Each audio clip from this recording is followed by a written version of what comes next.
บันเทิงส่วนสมของแก้วองค์โสดีต่อตอนนำอาดีที่น้องนั้นมีบัญญัติตัวจุดหนึ่งที่นายสนใจกว่าบอกมีใครรู้เนื้ออาจให้เราหัวปล่อยให้มันฟังหัวใจไปจนกว่าจะบอกให้รู้สึกตัวก็เป็นหัวน้องสูง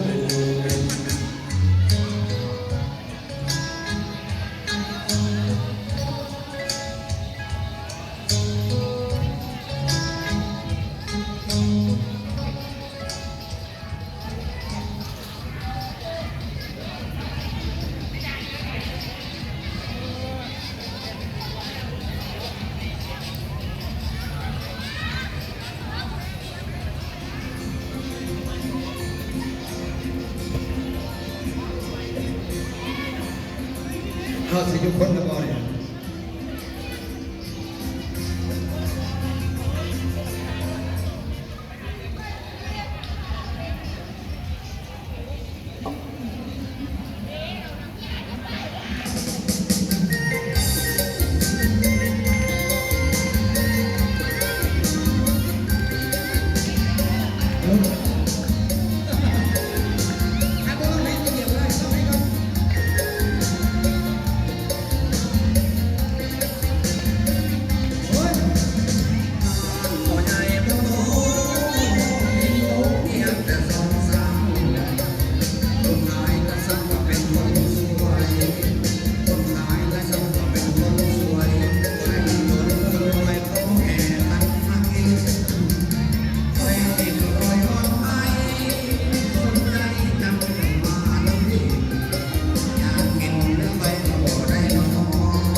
ถ้าเดือยังอยู่น้องให้ผู้ดกสังมันยังอยู่ให้มาสมบูรณ์ก็มันขึ้นนี่ก็ยังได้สมีมันขึ้นแล้วไม่ได้ยังเอาอีก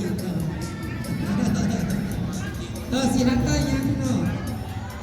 พวกจะสีดันใต้ได้เลย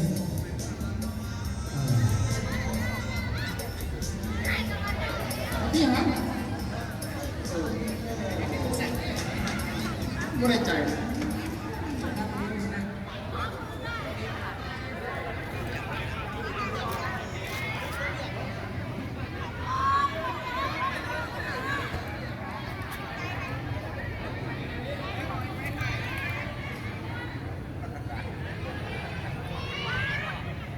น้อง พูดเลยมาลองมาได้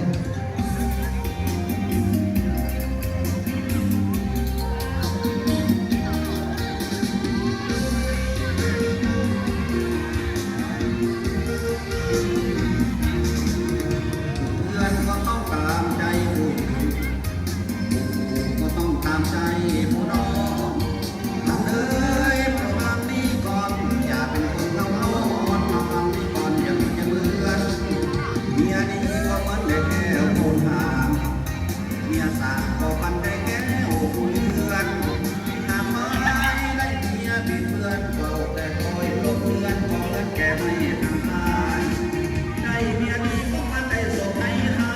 งถ้าได้เมียนางว่าเฝ้าได้บุญผ่าไม้ถ้าเป็นนาก็เหมือนเป็นนาบุญใหญ่วันเข้าลงไปก็จะเห็นหน้ากันหน้าเมียพอดีก็เหมือนเอาดีกว่าเมียพันมันได้บุญผ่าดาวคนสาวจะเห็น